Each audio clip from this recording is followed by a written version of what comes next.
పైసలొస్తున్నాయి, పరేషాన్ ఏముంది, నెల బిల్లు వస్తుంది, ఇక లొల్లేముంది, ఇదే అనుకుంటున్నారు సిటీలోని working mens and womens hostels నిర్వాహకులు. ఎంక్వైరీలు గట్రా ఏం లేకుండానే జాయిన్ చేసేసుకుంటున్నారు. అందుకే హ్యాపీగా వచ్చి హాస్టల్స్లో తాపీగా ఉంటున్నారు దొంగలు.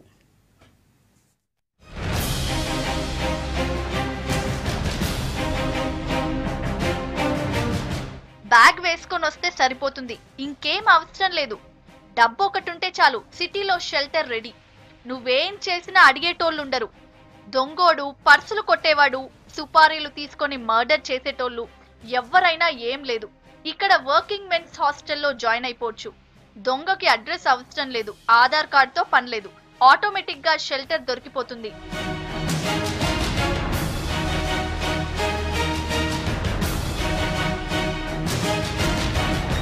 ఎవరైతేనేం నెలకి ఫీజు కడుతున్నారు, బిజినెస్ నడుస్తుంది. వాళ్ళేం చేస్తే మనకేంటి? మరీ ఆరాలు తీస్తే ఎవ్వరూ జాయిన్ కారు. బిజినెస్ ఎలా రన్ అవుతుంది? ఇది హాస్టల్స్ నడిపేవారి వర్షన్. అటు ఇటు అని లేదు, సిటీలోని అన్ని ఏరియాల్లోనూ వందల సంఖ్యలో ఉన్నాయి హాస్టల్స్. సిటీలో ఉన్న మొత్తం హాస్టల్స్ ని కలిపితే 1,00,000 క్రాస్ అయిపోతాయి. వాటన్నిట్లోనూ దాదాపు ఇదే పరిస్థితి. ఎవరో ఒకరు కొంచెం ఎంక్వైరీ చేస్తారు, అది మాటలకే పరిమితం. అంతకు మించి సీన్ లేదు.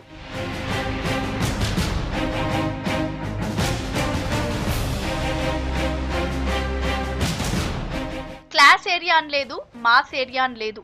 అన్ని చోట్ల కుప్పలు కుప్పలుగా ఉన్నాయి హాస్టల్స్. ఇక్కడ ఉండే వారిని కౌంట్ చేయడం, వాళ్ళని ఎంక్వైరీ చేయడం అంటే ఆషామాషి కాదు. వీళ్లలో దొంగలెవరో, స్టూడెంట్స్ ఎవరో, ఉద్యోగం చేసేవారెవరో తెలుసుకోవాలంటే వీలు కాదు. నేరాలు చేసినా వీళ్ళని పట్టుకోవడం అంటే తల ప్రాణం అరికాల్లోకి వస్తుంది పోలీసులకి.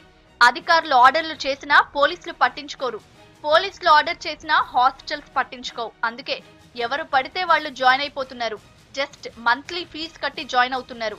కేవలం మన రాష్ట్రమోళ్లే కాదు, పక్క రాష్ట్రాలతో పాటు ఫారెన్ కంట్రీల నుంచి వచ్చిన వాళ్ళు కూడా హాస్టల్స్ లో జాయిన్ అవుతున్నారు.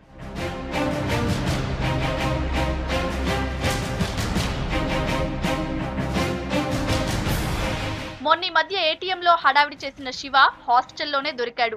ఇంతకు ముందు కూడా చాలా మంది దొంగల్ని పట్టుకున్నారు పోలీసులు. ఇక హాస్టల్స్ లో పక్కనుండే ఏరియాల్లో చోరీలు చేసే బ్యాచ్ పెద్దదే. ఉగ్రవాదులున్నా పెద్దగా ఆశ్చర్యపోవాల్సిన అవసరం లేదు. జెంట్స్ హాస్టలే కాదు, లేడీస్ హాస్టల్ పరిస్థితి కూడా అంతే. ఎవరిని నమ్మాల్సిన పని లేదు. గర్ల్స్ అయినంత మాత్రాన బుద్ధిమంతులని బోర్డు పెట్టాల్సిన పని లేదు. ఇప్పటి వరకు పెద్దగా దొరికిన ఆధారాలు లేవు, కానీ అందరినీ ఎంక్వైరీ చేసి జాయిన్ చేసుకోవడం కొంచెం మంచిది.